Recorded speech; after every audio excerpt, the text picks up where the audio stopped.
ஒரு காலத்தில் இது உண்மையிலே பார்த்தீங்கன்னா இந்த சித்திரை வைபவம் என்பது எப்படி நடந்திருக்கிறது என்கிற ஒரு மிகப்பெரிய ஒரு சுவையான ஒரு வரலாறு. அதை மக்களுக்கு நான் சொல்ல வேண்டும் என்று விரும்புகின்றேன். இந்த எம்பெருமானுக்கு நடக்கூடியதான இந்த பிரம்மோற்சவம் சித்திரை திருநாளில் நடைபெற்றுக் கொண்டிருந்தது. அதே போல இங்கே மீனாட்சிக்கு, மதுரை மீனாட்சிக்கு அவருடைய அந்த வைபவம் பெரும்பாலும் அது மாசி மாதத்திலே நடக்கக்கூடியதான வைபவமாக இருந்தது. இப்படி சைவமும் ஒரு பக்கம், வைணவம் ஒரு பக்கம் செழித்து ஓங்கக்கூடிய மதுரை என்பதனாலே அதற்கு சிறப்பு. மதுரைக்கே இன்னும் பெரிய சிறப்பு அது. அப்படி சைவமும் வைணவம் இருக்கக்கூடியதான இந்த மதுரை என்பதிலே நாயக்க மன்னர்கள் ஆண்ட காலத்திலே திருமலை நாயக்கருக்கு ஒரு ஆசை, இந்த இரண்டு உற்சவங்களையும் ஒரு சேர நிகழ்த்த வேண்டும். அப்போதான் அந்த தேர் உற்சவம் நடைபெறும். அந்த மீனாட்சி சுந்தரேஸ்வருக்கு நடைபெறக்கூடிய தேர் உற்சவம் நடைபெறுகிற பொழுது இங்கே அழகருக்கு அங்கே உற்சவம் நடைபெற்று கொண்டிருக்கும். அப்போ மக்களுக்கு எங்க போவதுன்னு ஒரு தவிப்பு இருக்குமா, அங்கே மீனாட்சி சுந்தரேஸ்வரை சேவிப்பதா அல்லது அழகரை சென்று சேவிப்பதா என்று இருக்குமா. அப்பொழுது நாயக்கர் யோசித்தாராம், இப்படி மக்கள் பெரும்பாலும் பெருமாள் இங்கே சுந்தரராஜ பெருமாளை குலதெய்வமாக நினைப்பதனாலே பெரும்பாலான கூட்டம் அங்கே போய்விடுமா, இங்கே தேர் ஓட்டத்திற்கு தேர் இழுக்க இருக்க மாட்டார்களாம். அப்பொழுது நாயக்கர் நினைத்தாராம், இந்த இரண்டு உற்சவங்களையும் ஒரு சேர நிகழ்த்தினால் எப்படி இருக்கும்னு அவருக்கு ஒரு ஆசை. அதனால அந்த உற்சவத்திலே எம்பெருமானிடத்திலே அவருக்கு அனுமதி கேட்கிறார். எனக்கு இந்த உற்சவத்தை இணைத்து நடத்த வேண்டும், அதற்கு அனுமதி கேட்க எம்பெருமான் அப்படியே ஆகட்டும் என்று சொல்ல, இந்த கள்ளழகருக்கு இருக்கக்கூடிய சிறப்பு என்னவென்றால் இன்றைக்கு நடைபெறக்கூடியதான அந்த மண்டூக மகரிஷிக்கு சாப விமோச்சனம் கொடுக்கின்ற வைபவம் தான் சிறப்பான வைபவம். அதுதான் அது ஒரு ஹைலைட் என்று சொல்லுவார்கள். ஆனால் அதற்கு முன்னதாகவே மீனாட்சி சுந்தரேஸ்வரர் எழுந்தருளி இருக்கக்கூடிய மதுரையை நோக்கி மாலிருஞ்சோலை கிட்டத்தட்ட 15 மைல் தூரத்தில் இருக்கும். அந்த மலையிலிருந்து எம்பெருமான் இந்த நகரத்தை நோக்கி, இந்த தூங்கா நகரம் என்று சொல்லக்கூடியதான மதுரையை நோக்கி வருகிற அந்த வைபவம் என்பது மிகச் சிறப்பாக கொண்டாடப்படவிட்டது. அது நாயக்கர் காலத்தில் உருவானது.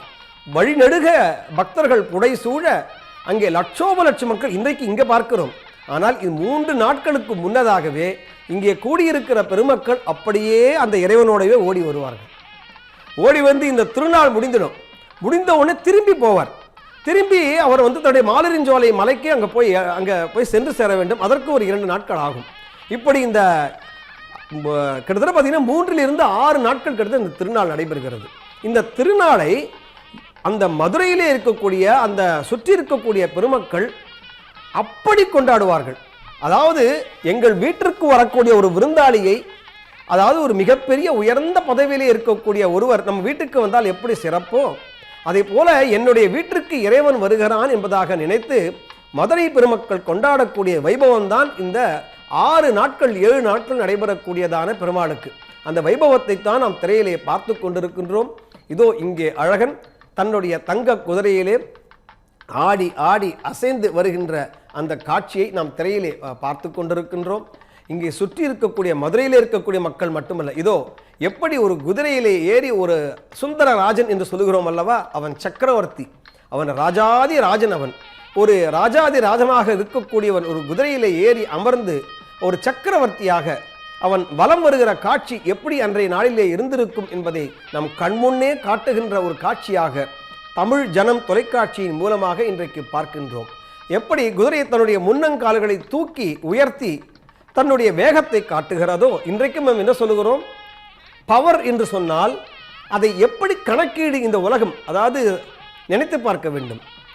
விஞ்ஞானிகள், மேற்கத்திய நாடுகளில் இருக்கக்கூடிய விஞ்ஞானிகள் கூட பவர் என்று சொல்லக்கூடியதான் அந்த சக்தியை கணக்கிடுகிற பொழுது ஹார்ஸ் பவர் என்று தான் சொல்லுகிறார்கள் இல்லையா. ஒரு கணக்கீடுக்கு வைத்தால் கூட அதை எப்படி சொல்லுகிறார்கள், ஹார்ஸ் பவர், ஹெச்பி என்று சொல்லுகிறார்கள்.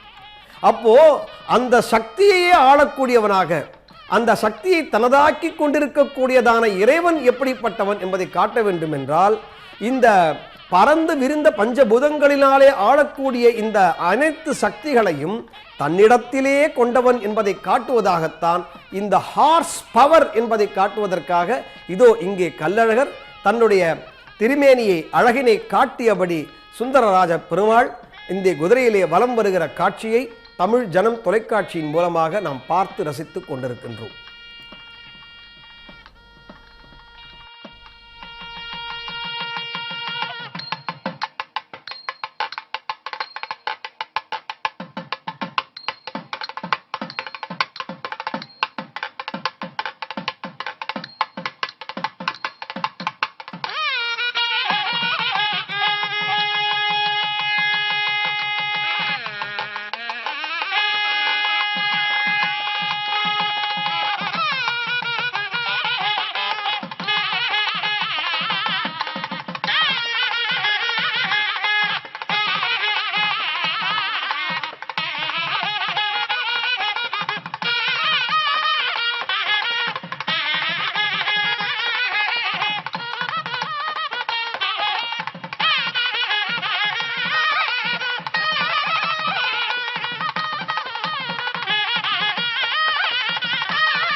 மதுரை மாநகரமே தற்போது கள்ளழகரின் வருகையால் விழா கோலம் பூண்டுள்ளது. தொடர்ந்து பேசுவோம். சார், நீங்கள் ரொம்ப அழகாக சொன்னீங்க, நேராக போக முடியாதவங்களுக்கு பெருமாளே நேராக நமக்காக பிரதட்சணம் பண்ணி இங்கே வந்து நமக்கு அருள் பாலிக்கிறாருன்னுட்டு. இப்போ அந்த பெருமாள் வந்து பச்சை பட்டுடுத்தி வந்திருக்கிறார், அதுவும் கையில் வந்து ஒரு ஆயுதத்தோடு வந்திருக்கிறதா சொல்கிறாங்களே. கல்யாணத்துக்கு போகிறவங்க ஏன் ஆயுதத்தோடு வரணும்? ரொம்ப நுணுக்கமான ஒரு கேள்வியை ரொம்ப இயல்பாக நீங்கள் கேட்டுட்டீங்க. இதை நாம் பக்தர்களுக்கு சொல்வதிலே எனக்கு மிக்க மகிழ்ச்சி. எம்பெருமான் ஆயுதம் ஏந்தி இருப்பது என்பது அவனுக்காக அல்ல, அந்த ஆயுதங்கள் பக்தர்களை காப்பாற்றுவதற்காக என்பதை நாம் அது அடிப்படையிலே புரிந்து கொள்ளேன். தன்னை காப்பாற்றிக் கொள்வதற்கல்ல, இந்த உலகத்தையே ரட்சித்து காக்கக்கூடியவன் எம்பெருமான். அந்த எம்பெருமான் தன்னுடைய கையிலே ஆயுதங்களாக வைத்திருக்கிறானே என்றால், இதிலும் விசேஷமாக இன்றைக்கு கள்ளழகர் என்று சொல்லக்கூடியதான இந்த திருமலையிலே சென்று உள்ளே மூலவர் என்று இருப்பார். அந்த மூலவரை போய் நீங்கள் தரிசித்தீங்கன்னா தெரியும், ரொம்ப அழகு என்னவென்றால் தன் கையிலே பஞ்ச ஆயுதங்களை வைத்து கொண்டவனாக எம்பெருமான் பரமபதநாதன், பரமசுவாமி என்று அவருக்கு பெயர். பஞ்ச ஆயுதங்கள் என்று சொல்லக்கூடியதான சங்கு, சக்கரம், கதை, வாள் என்று ஷார்ங்கம் என்று சொல்லக்கூடியதான வில், இப்படி 5 வகையான ஆயுதங்களை தன்னிடத்திலே அவன் வைத்துக் கொண்டிருப்பான். இந்த 5 வகையான ஆயுதங்கள் எதற்கு எம்பெருமான் தன்னுடைய திருமேனியிலே அவன் தாங்கிக் கொண்டிருக்கிறான் என்றால், இது அவனுக்காக அல்ல. இந்த 5 ஆயுதங்களும் தன்னை நாடி வருகிற பக்தர்களுக்கு ஏதேனும் ஒரு குறை நேருமானால் அதை காப்பதற்காக. இதற்கு எத்தனையோ புராணங்களிலே சொல்ல முடியும். நாம் சொல்லப்போனால் கஜேந்திரன் என்று சொல்லக்கூடியதான ஒரு யானை, அந்த யானை நமக்கு அந்த கதை நிறைய பேருக்கு தெரிஞ்சிருக்கும். அந்த யானையினுடைய துன்பத்தை முதலை அந்த யானையினுடைய காலை பிடித்துக் கொள்ளுகிறது. அப்போது ஆதிமூலமே என்று அழைக்கிறது. அப்போது மீனமர் பொழ்கையின் ஆல்மலர் கொய்வான் வெட்கையினோடு சென்றழிந்த காணமர் வேழம் கையெடு தளர கராதன் காலினை கதுவ ஆனையின் துயரம் தீர புள்ளூர்ந்து சென்று நின்று ஆழிதொட்டானை என்று ஆழ்வார் அனுபவிக்கிறார். அப்படி அந்த ஆணை ஆதிமூலமே என்று அழைத்த அந்த க்ஷண நேரத்திலே எம்பெருமான் தன்னுடைய கருடன் என்று சொல்லக்கூடியதான வாகனத்திலே தன்னுடைய வைகுந்தத்திலே இறங்கி ஓடி இங்கே தன்னுடைய சக்கரத்தினாலே அந்த முதலினுடைய கழுத்தை அறுத்து அந்த முதலைக்கும் சாப விமோசனம் தந்து யானையும் தன்னிடத்திலே ஆட்கொண்டான் என்பதாக நமக்கு புராணம் சொல்லுகிறது. இப்படி தன்னுடைய தோளிலே இருக்கக்கூடியதான வில், ஷார்கம் என்று சொல்லக்கூடியதான வில்லை கொண்டு ராவணாதியர்களை அழித்தான் என்று பார்க்கிறோம். இப்படி ஒவ்வொரு ஆயுதத்துக்கும் சொல்லிட்டே கொண்டு போனால் ஒவ்வொரு புராண கதைகள் இருக்கிறது. ஆனால் இந்த ஆயுதம் என்று எடுத்து வருவது என்பது பெருமானுக்கு எப்பொழுதும் கைகளிலே பார்த்தால் சங்கம், சக்கரம் என்று இருக்கக்கூடியதான இவை இரண்டும் எப்பொழுதுமே இருக்கும். 4 தோள் பார்த்தா எனக்கு தெரியும். அங்கு 4 தோள்களிலே 2 கரங்களிலே எம்பெருமானுக்கு எப்பொழுதும் இருக்கும். ஆனால் நீங்கள் குறிப்பிடுவதைப் போல இங்கே எம்பெருமான் ஆயுதங்களோட வருகிறான் என்று சொல்லுகிறீர்கள். பார்த்தீங்கன்னா இந்த எம்பெருமானுக்கு ஒரு சிறப்பு இருக்கிறது. நம்ம நினைப்பதை போல உள்ளே பஞ்ச ஆயுதங்களோடு இருக்கிறான். அது என்ன 5 கணக்கு என்று உங்களுக்கு கேட்க தோணும். அது என்ன 5 என்பதாக ஒரு கணக்கு இருக்கிறது என்றால், இந்த உலகம் எப்படி அமைக்கப்பட்டிருக்கிறது என்றால் பஞ்சபூதங்களினாலே அமைக்கப்பட்டிருக்கிறது இல்லையா? நிலம், நீர், காற்று, ஆகாயம், பூமி என்று சொல்லக்கூடியதான 5 வகையான பஞ்சபூதங்கள். இந்த மனித உடல் இருக்கிறதே, இந்த மனித உடல் எப்படி அமைக்கப்பட்டிருக்கிறது என்றால் 5 புலன்களினாலே அமைக்கப்பட்டிருக்கிறது. 5 புலன்கள், கர்மேந்திரியங்கள், ஞானேந்திரியங்கள் என்று சொல்லக்கூடிய 5 மனம் என்று சொல்லக்கூடியதான 1 மற்றும் 11. அப்போ இந்த 5 ஆயுதங்கள் எதற்காக இறைவன் வைத்திருக்கிறான் என்றால் உன்னுடைய பஞ்ச புலன்களை அடக்குவதற்காக. இந்த பறந்து விரிந்த பஞ்சபூதம் என்று சொல்லக்கூடியதான இந்த இயற்கையை படைத்தவன் நானே என்பதை காட்டுவதற்காக எம்பெருமான் தன்னுடைய கைகளிலே ஆயுதங்களை ஏந்தி கொண்டவனாக, நானே பரம்பொருள் என்பதை காட்டுவதற்காக என்னை நீ நாடி வந்தால் கடவுள் என்ற சொல்லுக்கு என்ன பொருள்? கடந்தும் உள்ளேயும் இருப்பவனே கடவுள். கடந்து இருக்கக்கூடியதான பஞ்சபூதம், உள்ளே இருக்கக்கூடியதான 5 புலன்கள், இவை அனைத்தையும் அடக்கக்கூடியவன் அவன் ஒருவனே என்பதை காட்டுவதுதான் அவன் அந்த பஞ்ச ஆயுதங்களோடு காட்சி தருகிறான். அதிலும் குறிப்பாக இந்த சுந்தரராஜ பெருமாள் என்று சொல்லக்கூடிய அந்த பரமபதநாதனுடைய திருக்கோலத்தை நீக்கி பார்க்கலாம். அதில் இன்னொரு விசேஷம் ஆன்மீக பெருமக்கள் தெரிந்து கொள்ள வேண்டும். எந்த ஒரு திருக்கோயிலுக்கு போனாலும் இறைவனை உள்ளே தரிசிக்கிற பொழுது அந்த கோயிலுடைய விசேஷம் என்ன என்பதை அந்த கோயில் அர்ச்சகராக இருக்கக்கூடிய பட்டர் சொல்லுவார். ஒரு கணம் இருந்து அதை கேட்க வேண்டும். இந்த எம்பெருமானிடத்திலே சிறப்பு என்ன தெரியுமா? தன்னுடைய கைகளிலே இருக்கக்கூடியதான அந்த சக்கரம் பெரும்பாலும் பார்த்தீங்கன்னா சில சமயங்களிலே இப்படி இருக்கும். ஆனால் இவரிடத்திலே பார்த்தால் சக்கரம் பிரயோக நிலையிலே இருக்கும். பிரயோக சக்கரம் என்று சொல்லுவார்கள். அந்த இப்படி கைகளை திருப்புகிற காலம் கூட என் பக்தன் துன்பப்பட்டு விடக்கூடாது என்பதற்காக தன்னுடைய பிரயோகமாக தன்னுடைய சக்கரத்தை கைகளிலே ஏந்தி கொண்டு எம்பெருமான் காட்சி தருகிறான். ஆனால் இந்த கள்ளழகருக்கு இருக்கக்கூடிய சிறப்பு என்ன தெரியுமா? அவன் இன்றைக்கு அந்த மதுரையை நோக்கி வருகிறார் பாருங்கள். மதுரையை நோக்கி வருகிற போது ஆயுதங்களோட வருவார். என்னவென்றால் அந்த ஊர் மக்களுடைய ஆசைக்காக இவன் உலகத்தையே கட்டி ஆளக்கூடியவன் எம்பெருமான். இந்த பறந்து விரிந்த அத்தனை லோகங்களுக்கும் அவனே அதிபதியாக இருக்கக்கூடியவன். அப்படி இருந்தாலும் அந்த ஊர் மக்களுடைய அன்புக்கு அவன் கட்டுப்பட்டவனா. அப்படி அந்த ஊர் மக்களுடைய அன்புக்கு கட்டுப்பட்டதனாலே அந்த ஊர் கள்ளர்கள் இருக்கக்கூடிய அந்த மரபினர் வரக்கூடிய அந்த ஊராக அது இருக்கிறது. இன்றைக்கும் பார்த்தீங்கன்னா அந்த மரபிலே வரக்கூடிய பெருமக்கள் இருக்கிறார்கள். ஆனால் கள்ளர் என்று சொல்லக்கூடியதென்றால் நம்ம சாதாரணமாக திருடர்கள் என்று சொல்வதாக நம்ம பொருளிலே சொல்கிறோம். ஆனால் இந்த எம்பெருமான் எதை திருடினான்? என்னுடைய உள்ளத்தை திருடினான் என்று ஆழ்வார் சொல்கிறார். இவன் எதை திருடினான்? என்னுடைய உள்ளத்தை திருடினான். அதனாலே உள்ளம் கவர் கள்வன் என்பது எம்பெருமானுக்கு பேர். ஆனால் அந்த ஊரில் இருக்கக்கூடிய அந்த கள்ளர் வழிவந்த அந்த மரபிலே இருக்கக்கூடிய மக்கள் ஒரு காலத்திலே எப்படியெல்லாம் கள்வர்கள் உடை அணிந்திருப்பார்கள் என்பதாக அந்த ஐதீகம் இருக்கிறது. கருப்பு நிறத்திலே ஒரு ஆடை அணிந்திருப்பார்கள், தலையிலே ஒரு கொண்டை அணிந்திருப்பார்கள். எப்படி கள்ளர்கள் என்றால் ஆயுதங்கள் வைத்திருப்பார்கள் அல்லவா? அதே போல 5 வகையான ஆயுதங்களை கள்வர்கள் வைத்திருப்பார்கள். நமக்கு தெரியாது. தலையிலே அவர்கள் சொருகியிருப்பார்கள். அதாவது ஒரு சுருள் என்று சொல்வார்கள். அதுபோன்ற ஒரு ஆயுதம் தலையிலே இருக்கும். அந்த தலைப்பாகைக்குள்ளே சொருகி வைத்திருப்பார்கள். இடுப்பிலே அழைத்திருப்பார்கள், கையிலே ஈட்டி வைத்திருப்பார்கள். அதை விட சிறப்பாக நம்ம இந்த இடுப்பிலே ஒரு ஆயுதம் இருக்கும். அந்த ஆயுதம் ரொம்ப சிறப்பான ஜமதகடு என்று சொல்வார்கள், இந்த ஜமதாடு என்று சொல்வார்கள். அந்த ஆயுதம் பார்த்தீங்கன்னா இந்த பூமராங் என்று சொல்கிறார்கள். பார்த்தீங்கன்னா சுற்றி விட்டால் திரும்பி முன்னிடத்திலே வரும். அது போன்ற ஒரு ஆயுதத்தை இறைவன் இடுப்பிலே வைத்திருப்பார். அது கள்ளர்கள் என்ற காலத்திலே அதை வைத்திருந்தார்கள். அது போன்ற ஆயுதங்களை எல்லாம் அந்த ஊர் மக்களுடைய அன்பிற்கு கட்டுப்பட்டவன்.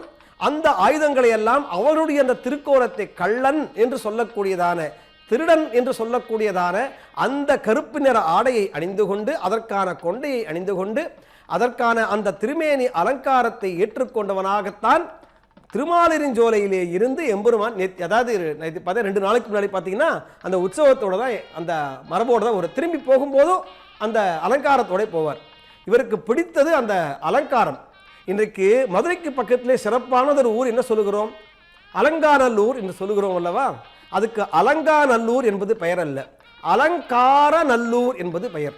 இந்த சுந்தர தோழனுடைய இருக்கக்கூடிய இந்த எம்பெருமான் சுந்தரபாகு கள்ளழகன் அந்த திருமாலிருஞ்சோலை மலையிலே இருந்து இறங்கி மதுரையை நோக்கி வருகிற பொழுது இந்த அலங்கார நல்லூரிலே எம்பெருமானுக்கு ஒரு அங்கே பெருமாளை ஏல பண்ணுவாங்க. அதாவது பெருமாளை அங்கே நிறுத்துவார்கள். அங்கே மண்டபத்திலே அந்த ஊர் மக்களுக்கு காட்சி கொடுப்பார். அங்கே எம்பெருமானுக்கு அலங்காரம் செய்வார்கள். அப்படி அலங்காரம் செய்த காரணத்தினாலே அது அலங்கார நல்லூர் என்பதாக பெயர் ஏற்பட்டது. அது பின்னாளிலே அலங்காநல்லூர், அதாவது நம்முடைய மஞ்சு விரட்டு சொல்கிறோமே அந்த காலை அடக்கக்கூடிய அந்த வைபவங்கள் எல்லாம் நடைபெறுகிறது.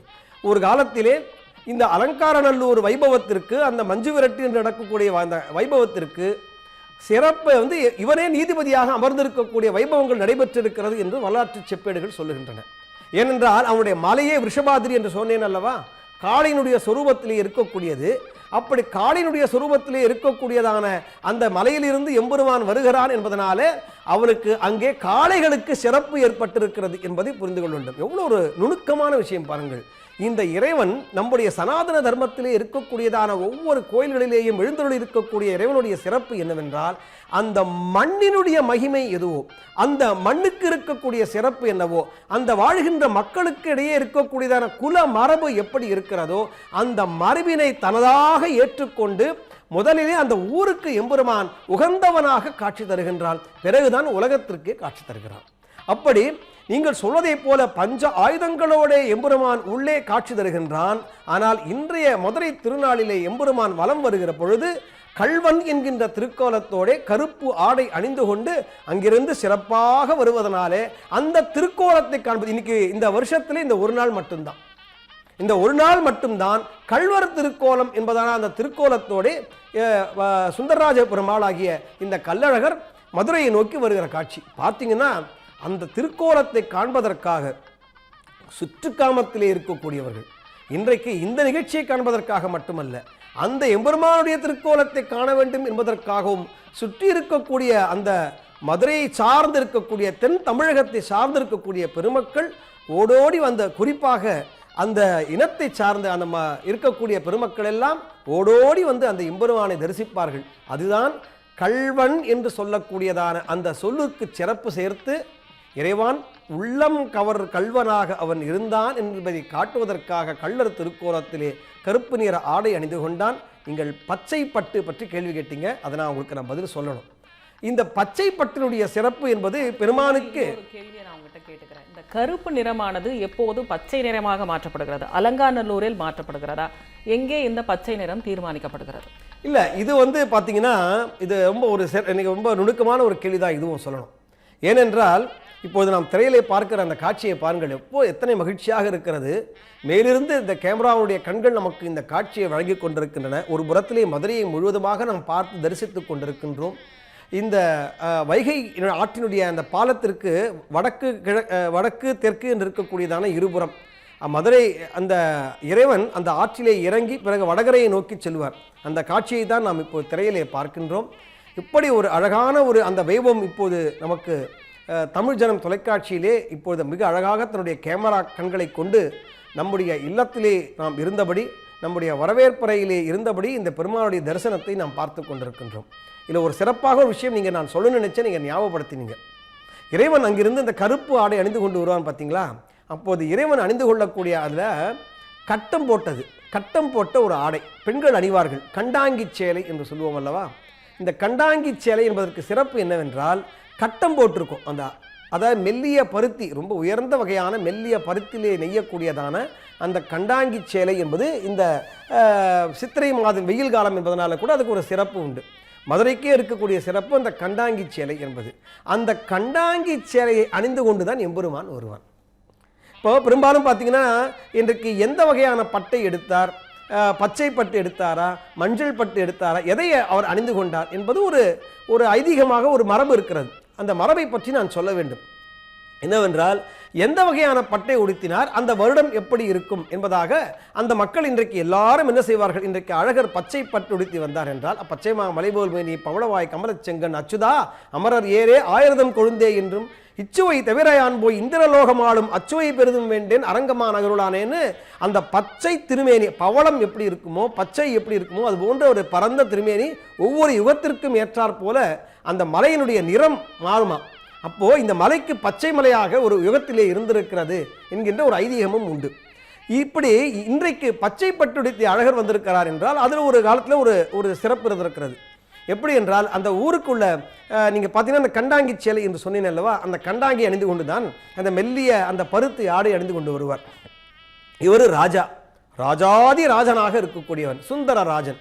இந்த ராஜாக்கள் குதிரைகளிலே வருகிற போது பார்த்தீங்கன்னா பெரும்பாலும் பின்னாலே ஒரு அழகிய ஒரு பறந்து அந்த குதிரையில் நீங்கள் பார்த்துருப்பீங்க. அந்த குதிரையில் வருகிற பொழுது அந்த அரசர்கள் அணிந்திருக்கக்கூடிய பின்னாடி ஒரு ஆடை இருக்கும், அப்படியே காற்றிலே பறந்து கொண்டே வரும். அது ராஜாக்களுக்கும் குதிரையில் வரக்கூடிய வீரனுக்கும் இருக்கக்கூடியதான அழகு. அது பெரும்பாலும் பச்சை நிறத்திலே தான் இருக்கும், பெரும்பாலும் பச்சை நிறத்திலே இருக்கும். இந்த கண்டாங்கி என்று சொல்லக்கூடிய அவன் அணிந்திருக்கக்கூடிய ஆடை இருக்கும். இந்த விசேஷம் என்னவென்றால், நேற்றைய தினம் பார்த்தீங்கன்னா எம்பெருமானுடைய அந்த உற்சவம் நடைபெறுகிற காலத்திலே ஸ்ரீவில்லிபுத்தூரிலே எழுந்தருளி இருக்கக்கூடிய ஆண்டாளுடைய ஸ்நானப்பொடி என்று சொல்வார்கள். அது ஆண்டாளுக்கே இருக்கக்கூடிய அந்த ஊர விசேஷம். அந்த ஊரை பற்றி ஒவ்வொரு ஊருக்கும் ஒரு விசேஷம் இருக்குல்லவா, அதுபோல இந்த ஆண்டாளுக்கு என்று ஒரு விசேஷம் உண்டு. அங்கே ஆண்டாள் அணிந்து கொண்ட அந்த மாலை சூடி கொடுத்த சுடர்கொடி என்று சொல்லுவார்கள். ஏனென்றால் ஆண்டாள் அணிந்து கொண்ட மாலையை அணிந்து கொண்டுதான் இறைவனுக்கு அவள் திருப்பி காட்டுகிறாள் என்கிற அது ஒரு பெரிய நமக்கு அந்த அழகான வரலாறு தெரியும். அந்த சூடி கொடுத்த சுடர்கொடியாக அந்த ஆண்டாள் அணிந்து கொண்ட மாலை ஆண்டாள் பயன்படுத்தியதாக அந்த அவருடைய ஸ்தான பொடி, அதாவது குளிப்பதற்கு இருக்கக்கூடியதான அந்த பொடி, அதுபோல் அந்த கந்தக பொடி, அதை போலவே அதற்கான அந்த எண்ணெய் என்று சொல்லக்கூடிய அந்த அழகிய அந்த மூலிகைகள் கலந்த அந்த எண்ணெய், இவை எல்லாம் கொண்டு வந்து நேர்த்தி பெருமானுக்கு சமர்ப்பிப்பார்கள். அதை சமர்ப்பிக்கிற போது அது உடலிலே அந்த துணியில் அது படும், அது பட்டுவிடும். அது ஒரு அடுத்த நாள் நீங்கள் பார்த்தீங்கன்னா அந்த வெயிலுடைய அந்த வெளிச்சம் படப்பட, அந்த ஒளி படப்பட அதனுடைய நிறம் மாறும். அந்த மூலிகையினுடைய தன்மை கொண்டிருக்கக்கூடியதான அந்த எண்ணெயும் அந்த கந்தக வாசமும் தாயாருடைய ஆண்டாள் தாயாருடைய மாலையினுடைய அந்த மனமும் சேர சேர அந்த பின்னாலே இருக்கக்கூடியதான எம்பெருமானுடைய திருமேனியில் இருக்கக்கூடிய அந்த துணியினுடைய நிறம் மாறும். அப்படி நிறம் மாறுகிற பொழுது அதை பார்த்து ரசித்தால் எம்பெருமான் எதை சுட்டி காட்டுகிறார் என்பது ஒரு காலத்திலே ஒரு வழக்கமாக இருந்திருக்கிறது. ஆனால் அந்த வழக்கத்திலே அதை கொண்டு வருவது கடினம் என்பதனாலே அலங்கார பெட்டி என்று ஒரு பெட்டி இருக்கிறது. அந்த அலங்கார பெட்டியிலே பெரும்பாலும் இருக்கக்கூடிய ஒரு 3 அல்லது 4 இப்போது சிவப்பு பட்டை அவர்கள் பயன்படுத்துவதில்லை.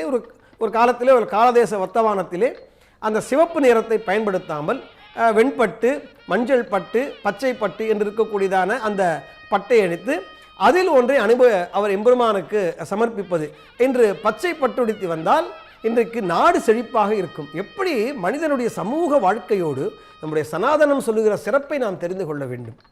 இறைவன் கூட எப்படி நமக்கு இருக்கின்றான் என்றால் சமூக வாழ்க்கையோடு இணைந்து பிணைந்து இருக்கக்கூடியது தான் நம்முடைய மரபுகள். அப்படி இறைவன் அந்த பச்சை பட்டுடுத்தி வந்தான் என்றால் அந்த ஊர் செழிப்பாக இருக்கும். இன்னைக்கு பார்க்கிறோம் இல்லையா, இந்த திருநாளை விட்டு விலகி திருப்பி அவர் மதுரையில் இருந்து கிளம்பி போவார்.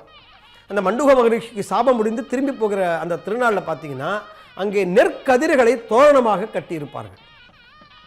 நெற்கதிர்கள் தோரணமாக கட்டியிருக்கக்கூடிய அந்த இடத்த அந்த பட்டர் அந்த இருக்கக்கூடியதான அந்த அர்ச்சகர் எம்பெருமான் திரும்பி செல்லுகிற போது அதை அறுத்து விட்டு போவார். அப்படியே அந்த நெல் மணியானது மதுரை முழுக்க பட்டு தெரிக்கும். அந்த நெல்லை கொண்டு போய் தங்கள் வயலிலே நட்டால் செழிப்பாக இருக்கும் என்கின்ற ஐதீகமும் நம்பிக்கையும் இன்றளவும் இருக்கிறது. ஆக அந்த நெற்கதிர்களும் நெல் மணிகளையும் அந்த எம்பெருமான் நமக்காக அருளியிருக்கிறான் என்பதனாலே அந்த வளம் செழிப்பு என்றைக்கும் இறைவனை நாம் கண்டு என்றால், அவருடைய தரிசனம் நமக்கு கிடைக்க பெற்றதென்றால், அவருடைய அருள் நமக்கு கிடைக்க பெற்றதென்றால் ஒரு பொழுதும் வளத்திற்கு குறைவிருக்காது. துன்பம் வந்தாலும் அந்த துன்பங்களை தாங்கிக் கொள்ளக்கூடிய மனோ வலிமையை இறைவன் தருவான் என்பதுதான் நம்முடைய நம்பிக்கை. அந்த நம்பிக்கையினுடைய வெளிப்பாடாகத்தான் அவன் மேலே அணிந்திருக்கக்கூடிய ஆடையினுடைய நிறத்தை வைத்து அவன் மஞ்சள் பட்டணிந்தானா, பச்சை பட்டணிந்தானா, வெண்பட்டு, இது ஒரு இன்றைக்கு அந்த திருநாளிலே நம்ம நேரிலே பார்க்க வேண்டும். மனிதனாக பிறந்தவன் சனாதன தர்மத்திலே இந்த ஆன்மீக பூமியிலே பிறந்த ஒவ்வொருவரும் வாழ்நாளிலே ஒரு முறையேனும் அனுபவிக்க வேண்டிய ஒன்று இருக்கும் என்றால் அது இந்த வைபவம் தான். இந்த வைபவத்திலே போய் பார்க்கிற பொழுது நமக்கு அது தெரியும். எப்படி என்றால் அந்த பட்டு எடுக்கிற போது ஒரு கியூரியாசிட்டி, அந்த மக்களுக்கு ஒரு எதிர்பார்ப்பு இருக்கும். என்ன பட்டு உடுத்த போகிறார் அழகர் என்று நினைக்கிற பொழுது தன் வீட்டு குழந்தைக்கு அலங்காரம் செய்து பார்ப்பதைப் போல அங்கு கூடியிருக்கக்கூடிய லட்சோப லட்சம் மக்கள் அந்த க்ஷண நேரத்திலே புருஷகாரம் என்று சொல்லக்கூடியதான நிலைக்கு மாறி தாயாக அவர்களே மாறி, மனைவியாக அவர்களே மாறி, காதலியாக மாறி எம்பெருமானிடத்திலே தங்களுடைய உள்ளத்தை அள்ளி கொடுக்கக்கூடிய அந்த நிலையை ஒரு க்ஷண நேரத்திலே அந்த பெட்டியிலிருந்து அந்த எடுத்து அதை அவர் அனுபவிக்கிற போது மக்கள் கோவிந்தா கோவிந்தா கோவிந்தா என்ற குரல் கேட்கும். அந்த அழகிய அந்த உற்சவத்தை வாழ்நாளில் ஒரு முறை ஏனும் இந்த ஆன்மீக பெருமக்கள் அனுபவிக்க வேண்டும். அதைத்தான் ஆன்மீக பெருமக்களாக இருக்கக்கூடிய மதுரை மக்களுக்கு அந்த வாய்ப்பு நேரிலே பார்க்கிறார்கள். நமக்கு பார்க்க முடியவில்லை என்பதனால்தான் அந்த குறை நமக்கு நீங்க வேண்டும் என்பதற்காகத்தான் தமிழ் ஜனம் தொலைக்காட்சி இன்றைக்கு நம்முடைய இல்லத்திலே இருந்தபடி உள்ளத்திலே எழுந்தருள் இருக்கக்கூடிய எம்பெருமானுக்கு நாம் திரையிலே பார்த்து ரசித்துக் கொண்டிருக்கின்றோம். அதே போல நீங்க பேசும்போது கஜேந்திர மோட்சத்தை பத்தி சொன்னீங்க. கஜேந்திர மோட்சம்ன்ற போது மண்டுக மகரிஷிக்கும் மோட்சம் கொடுத்தாருன்னு சொன்னீங்க. மண்டுக ரிஷியோட அந்த வரலாறு என்ன, எதற்காக அவர் சாபம் பெற்றார், இது தொடர்பான விவரங்களையும் சொல்லுங்க சார். கண்டிப்பாக சொல்லணும். ஏன்னால் இன்றைக்கு நாம் பார்க்கக்கூடிய இந்த வைபவம் இருக்கிறது அல்லவா, இந்த வைபவத்தினுடைய சிறப்பே பார்த்தீங்கன்னா அந்த மண்டூக மகரிஷிக்கு சாப விமோசனம் கொடுத்த திருநாளாகத்தான் இன்றைக்கும் இந்த மதுரையில் இருக்கக்கூடிய இந்த சிறப்பான வைபவத்தினுடைய அந்த மேன்மை எதுவென்றால் மண்டூக மகரிஷிக்கு சாப விமோசனம் தந்தது என்று. இந்த சுதபஸ் என்று இருக்கக்கூடியதான முனிவர், அந்த முனிவர் எம்பெருமானை நினைத்தபடி அங்கே அமர்ந்து கொண்டு தபஸ் செய்கிறார். எப்படியாவது இறைவனுடைய தரிசனம், மோட்சம் என்பதான உயர்ந்த எம்பெருமானுக்கு அருகிலேயே இருக்கக்கூடியதான நிலைக்கு மோட்சம் என்று பெயர், வீடு பேறு என்று சொல்லுகிறோம். அந்த நிலை தனக்கு கிடைக்க வேண்டும் என்பதற்காக அந்த வைகை ஆற்றின் கரையிலே அமர்ந்து கொண்டு தவம் செய்கிறார். அப்படி தவம் செய்கிற பொழுது இதற்கு துர்வாச முனிவர் தன்னுடைய சிஷ்யர்களோடு வருகிறார். நமக்கு தெரியும் துர்வாச முனிவர் என்றால் மிகவும் கோபமுடையவர் என்று.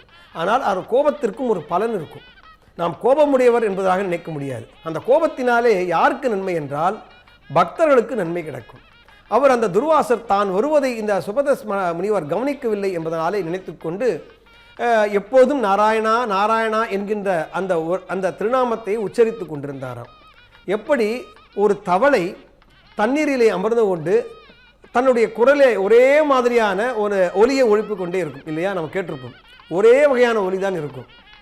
அதே போல நாராயணா நாராயணா என்பதை மட்டுமே அவர் சொல்லி கொண்டிருக்கிறாராம். எப்படி ஒரு நீரிலே அமர்ந்து கொண்டு நிலமும் நீரும் இருக்கக்கூடியதான அந்த இடத்திலே அமர்ந்து கொண்டு பாதி நீரில் இருக்கார், பாதி நிலத்தில் இருக்கிறார் அந்த மகரிஷி. அவர் தவம் செய்து கொண்டிருக்க அந்த நேரத்திலே துர்வாசர் அவர் தன்னை கவனிக்கவில்லை என்பதனாலே எப்படி ஒரு தவளையானது சொல்லதையே சொல்லி கொண்டிருக்குமோ, ஒரே வகையான ஒலியை எழுப்பி கொண்டிருக்குமோ, அதே போல நீரிலேயும் நிலத்திலேயும் இருக்குமோ, அதே போல இந்த சுதபஸ் மகரிஷி அமர்ந்திருப்பதனாலே நீ மண்டூகம் என்று சொல்லக்கூடியது தவளை என்று பொருள், அந்த தவளையாக நீ கிடப்பாய் என்று சாபம் தருகிறாராம். அந்த சாபம் கொடுத்த உடனே அந்த மகரிஷி அவர் துர்வாசரிடத்திலே வேண்ட, இப்படி எனக்கு சாபம் தந்து விட்டீர்களே, என்னுடைய சாபம் எப்பொழுது நீங்கும் என்று கேட்க, இதோ இந்த வைகை கரையை நோக்கி அந்த சுந்தரராஜ பெருமாள் மாலிருஞ்சோலை எம்பெருமான் நோக்கி வருவான்.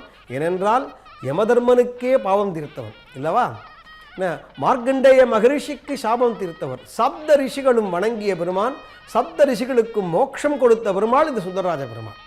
அந்த சுந்தரராஜ பெருமாள் உன்னை நோக்கி வருவார், அவர் இறங்கி வந்து உனக்கு மோட்சத்தை கொடுப்பார். எப்படி நீ கேட்டீங்களே, அந்த கஜேந்திரனுக்கு எப்படி அந்த மோட்சத்தை எம்பெருமான் கண நேரத்திலே ஆதி மூலமே என்று கதறிய பொழுது ஓடோடி வந்தானோ, அதை போலவே அதே கருட வாகனத்திலே இங்கே எம்பெருமான் உனக்காக வருவான், வந்து உன்னுடைய சாபத்தை தீர்த்து உனக்கு மோட்சம் என்பதான அந்த உயர்ந்த நிலையை தென்னிடத்திலே சேர்த்து கொள்வான் என்று சொல்ல, பன்னெடுங்காலம் அந்த இடத்திலேயே ஒரு தவளையாக இருந்து மண்டூகமாக இருந்து அந்த ரிஷி தவம் செய்கிறார். அந்த ரிஷி தவம் செய்து அவர் மோட்சம் பெற்ற திருநாள் தான் இந்த சித்திரை பௌர்ணமி என்பது நாம் தெரிந்து கொள்ள வேண்டும். இந்த உற்சவம் எதனாலே நடைபெற்றது, அந்த வைகை ஆற்றிலே இறங்கக்கூடிய வைபவம் என்பது முன்னொரு காலத்திலே எப்படி நடந்தது என்றால், இந்த மண்டூக மகரிஷிக்கு சாபம் தீர்க்கக்கூடிய வைபவமாக மட்டுமே நடந்தது. பிற்காலத்திலே நாயக்க மன்னர்கள் காலத்திலே தோன்றிய வைபவமாக, இரண்டு சைவ வைணவத்தினுடைய இணைப்பான ஒரு வைபவமாக, அழகர் ஆற்றிலே இறங்குகிற வைபவமாக அது திருத்தி மாற்றப்பட்டது. அதுதான் ரொம்ப சிறப்பு. அப்படி வைகை ஆற்றிலே அழகர் இறங்க அந்த எம்பெருமானுடைய திருவடி பட வேண்டும். அந்த வைகை ஆற்றுக்கு என்ன ஒரு சிறப்பு என்றால், வைகை அந்த கிருத்தமாலா என்று பெயர். அந்த இன்றைக்கும் பார்த்தீங்கன்னா ஒரு கிளை நதிக்கு கிருத்தமாலா என்று பெயர். இந்த கிருத்தமாலா என்று சொல்லக்கூடியதான இந்த நதி எங்கிருந்து புறப்பட்டது என்று இன்றைக்கும் சொல்லப்படுகிறது என்றால், இன்றைக்கும் ஒரு வழங்கக்கூடிய ஒரு ஐதீகம். இது எம்பெருமான் விரஜா நதி என்று சொல்லக்கூடியதான பரமபதத்திலே இருக்கக்கூடிய ஒரு நதியினுடைய கிளை நதியாக உருவானது தான் இந்த வைகை என்று சொல்லக்கூடியதான இந்த கிருத்தமாலா நதி. இந்த கிருத்தமாலா நதிக்கு அவ்வளவு சிறப்பு உண்டு. இன்றைக்கும் அந்த மதுரையை சுற்றி இருக்கக்கூடிய அந்த மேற்கு தொடர்ச்சி மலைகளிலிருந்து ஒரு நதி பிரிந்து இங்கு வரும், அதுக்கு கிருத்தமாலா என்று தான் பெயர். பிற்காலத்திலே வையை என்பதான அது வைகை என்பதாக பெயர் மறுவிவிட்டது. இப்படி வையை என்றால் உலகத்திலேயே இருக்கக்கூடியதான சிறப்பு வாய்ந்த ஒரு நதி. ஏன் என்றால் எம்பெருமானுடைய திருவடி அந்த பட்ட இடம் இது. அப்படி இந்த வைகை நதியிலே எம்பெருமானுடைய திருவடி பட வேண்டும். என்ன ஒரு சிறப்பு என்றால், கூடி அங்கே ரிஷிகள் எல்லாம் கேட்டார்களாம். மலையத்வஜன் என்று சொல்லக்கூடிய மீனாட்சியினுடைய அப்பா, நம்ம இன்றைக்கு நாம் பார்க்கிறோம் அல்லவா, கல்யாண உற்சவம் நடந்தது. அந்த மீனாட்சியினுடைய தந்தை அரசன் யார் என்றால் அவனுக்கு மலையத்வஜன் என்று பெயர். அந்த மலையத்வஜ மன்னனுக்கு இஷ்ட தெய்வமாக இருந்தவன் இந்த சுந்தரராஜ பெருமாளாகிய கள்ளழகர். அந்த அவர் கேட்கிறாராம், நீ அந்த மண்டூக மகரிஷிக்கு சாபம் தீர்த்தாயே, உன்னுடைய திருவடி பட்டதல்லவா, அந்த திருவடி இங்கே செழித்து வாழக்கூடிய இந்த மக்கள் அனுதினமும் பயன்படுத்தக்கூடிய இந்த நதியிலே பட வேண்டும் என்று ஆசைப்படுகிறார். அவர் ஆசைப்பட்டதனாலே இந்த மண்டூக மகரிஷிக்கு சாபம் தீர்க்கிற அந்த வேவம் நடக்கிற பொழுது அந்த எம்பெருமானுடைய திருவடி ஒரு செகண்ட் பட வேண்டும் என்றால், எம்பெருமானுடைய அந்த திருவடி தூசு பட்டு கல் பெண்ணானது அகலியனுடைய சாபம் தீர்த்தது. நாம் நினைத்து பார்க்க வேண்டும் இல்லையா. அப்பொழுது இந்த மண்டூக மகரிஷிக்கு இன்றைக்கு சாபம் தீர்க்கிறது.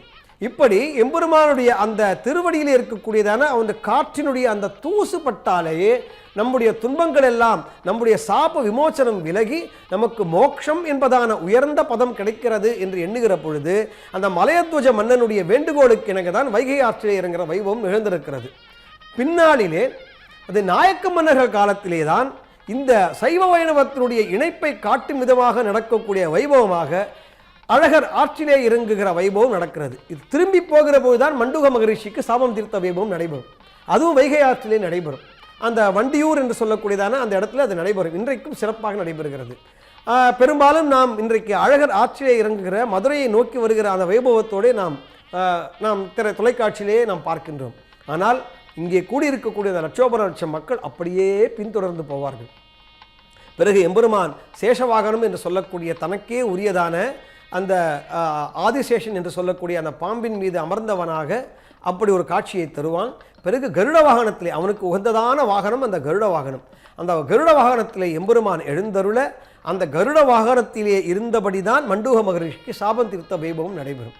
இப்படி அது 10 நாள் பிரம்ம உற்சவமாக நடைபெற்றது தான் பின்னாளிலே மீனாட்சி கல்யாணத்தோடு இணைந்து சேர்த்து நடப்பட்டதனால இங்கே ஒரு 10 நாள் வைபவம், அங்கு ஒரு 10 நாள் வைபவம் என்று மதுரையை இந்த 20 நாட்கள் சித்திரை நாட்களிலே கோலாகலமாக இருக்கும். அப்படி கோலாகலமாக இருப்பதற்கான ஒரு உயர்ந்த நிகழ்வாக சொல்லப்படுவது மண்டூக மகரிஷிக்கு சாபம் தீர்த்த வைபவம். அதை நாம் இப்பொழுது திரையில் அங்கெங்கும் பார்க்கிற பொழுது எத்தனை லட்சோப லட்சம் மக்கள் இன்றைக்கு கூடியிருக்கிறார்கள். கூடியிருக்கக்கூடிய அந்த பெருமக்கள் எல்லாம் எம்பெருமானுடைய திருநாமமாகி கோவிந்தா அழகா அழகா என்கின்ற நாமத்தை சொல்லியபடி அங்கே எம்பெருமான் எந்த ஆடையை, எந்த நிற ஆடையை உடுத்தி கொண்டு வந்தான் என்பதை காண்பதற்காக இருக்கக்கூடிய அந்த எதிர்பார்ப்பும் இன்றைக்கு மதுரைக்கு போனால் எந்த வீட்டுக்கு போனாலும் எல்லா வீட்டினுடைய கதவுகள் திறந்தே இருக்கும். இந்த வெளியூர்லேருந்து வரக்கூடியவர்கள் யாராக இருந்தாலும் இன்றைக்கு அவர்களை அதிதி என்று சொல்லக்கூடிய விருந்தினராக ஏற்று அவர்கள் வீட்டில் இன்னைக்கு சாப்பாடு இருக்கும். நீங்கள் எந்த வீட்டுக்கு வேணாலும் போகலாம். எனக்கு இன்னைக்கு பசிக்கிறது இந்த யாராவது போய் போனீங்கன்னா மதுரை வீட்டில் யார் வீட்டாக இருந்தாலும் சரி, எந்த இனம் குலம் மதம் அவற்றையெல்லாம் கடந்து நின்றவன் எம்பெருமான். இன்றைக்கு இந்த ஒரு திருநாளுடைய சிறப்பை நீங்கள் பார்த்தீங்கன்னா எல்லாரும் என்ன பண்ணுவாங்க, இன்றைக்கி குளிர்பானங்களை தருவார்கள், நீர்மோர் தருவார்கள், உணவுக்கு பஞ்சமே இருக்காது. மதுரையில் இன்றைக்கி போனீங்கன்னா இந்த 10 நாள் வைபவத்தில் உணவுக்கு பஞ்சம் இருக்காது. எப்படி மதுரை மீனாட்சியினுடைய அந்த சிறப்பான அந்த கல்யாண சாப்பாடு இன்றைக்கும் நடைபெற்று கொண்டிருக்கிறதோ அதே போல் அந்த இன்னைக்கு இந்த திருநாளுக்கு போனாலும் சரி, அதுக்கு அப்புறம் மண்டகப்படி என்று சொல்லுவார்கள். ஆயிரக்கணக்கிலே மண்டகப்படி நடக்கும். மண்டகப்படி என்றால் எம்பெருமானுக்கு வைக்கக்கூடியதான அந்த படையல் என்று சொல்லுகிறோம் அல்லவா, எம்பெருமானுக்கு படைக்கக்கூடியதான அந்த பிரசாதங்கள் இருக்கிறது. அந்த பிரசாதங்களை அள்ளி அள்ளி வரக்கூடிய பக்தர்களுக்கு கொடுப்பார்கள். ஒரு சிறப்பான விஷயத்தை இந்த தருணத்திலே நான் சொல்ல வேண்டும். நீங்கள் கேட்டதனால சொல்லுகிறேன். ஆன்மீக பெருமக்களே, நீங்கள் தெரிந்து கொள்ள வேண்டும். பெரும்பாலும் திருக்கோயில்களிலே பார்த்தீர்களே என்றால் அந்த கோயில்களிலே செய்யக்கூடியதான அந்த மடப்பள்ளி என்று இருக்கக்கூடியதான அந்த இடத்திலே இருந்து செய்யப்படக்கூடிய பிரசாதங்கள் மட்டும்தான் எம்பெருமானுக்கு படையலாக வைக்கப்படும், பெரும்பாலுக்கு அமுது செய்யப்படும். ஆனால் இந்த கள்ளழகருக்கு இருக்கக்கூடிய சிறப்பு என்ன தெரியுமா? இன்றைக்கு எப்பொழுது தன்னுடைய அந்த மலையிலே இருந்து மதுரையை நோக்கி வருகிறார், மதுரையிலிருந்து திரும்பி செல்கிற அந்த காலகட்டத்தில் மண்டகப்படி என்று அலங்காநல்லூர், வண்டியூர் என்று இருக்கக்கூடிய அருகிலே எங்கெங்கெல்லாம் எம்பெருமான் அங்கு எழுந்தொழுகிறானோ அங்கெல்லாம் அவரவர்கள் இல்லத்திலே படைத்ததான அந்த அமுதினை கொண்டு வந்து எம்பெருமானுக்கு சமர்ப்பிப்பார்கள். அப்படி அவர்கள் இல்லத்திலே சமைத்ததை எம்பெருமான் ஏற்றுக்கொள்ளுகிற அந்த நிகழ்வு என்பது அவன் எப்படிப்பட்ட ஒரு சமூக நீதியை காட்டுகிறான் என்பதைத்தான் சோஷியல் ஜஸ்டிஸ் பேசுகிறோம் அல்லவா. அந்த சோஷியல் ஜஸ்டிஸ் என்று சொல்லக்கூடியதை முதலிலே காட்டியவன் கள்ளழகர் என்று சொல்லக்கூடிய சுந்தரராஜ பெருமாள். சார், தொடர்ந்து பேசுவோம் ஒரு சிறிய இடைவெளிக்கு பிறகு. ஃபர்ஸ்ட் கிளாஸ் கல்யாண சாப்பாடு போட்டுட்டேன், அடுத்து என்ன? ஃபர்ஸ்ட் கிளாஸ் கிரகப்பிரவேசம் சாப்பாடு தானே. ஒரு நல்ல அபார்ட்மெண்ட் வாங்கு. அபார்ட்மெண்ட் இல்ல சுவாமி அங்கிள், பிளாட். எங்க சிட்டிக்கு மிக மிக அருகில்னு சொல்லிட்டு ஊருக்கு அவுட்டர் இல்லையா? சிட்டிக்கு உள்ளேயே. ஓ, ஆனா pricing Lowest price, complete transparency. India's first plot developer with zero cash policy. அப்போ இன்வெஸ்ட் பண்ணலாமா? 13+ years of trusted partnership and நல்ல appreciation. இதெல்லாம் யார் தராங்க? Good question. வேற யாரு? நம்ம G Square தான். 20,000+ happy customers. 5,000 plus acres delivered. 20 plus cities. G Square. Your home, your dream, your choice. அடுத்தது என்ன பால் காய்ச்ச வேண்டியதா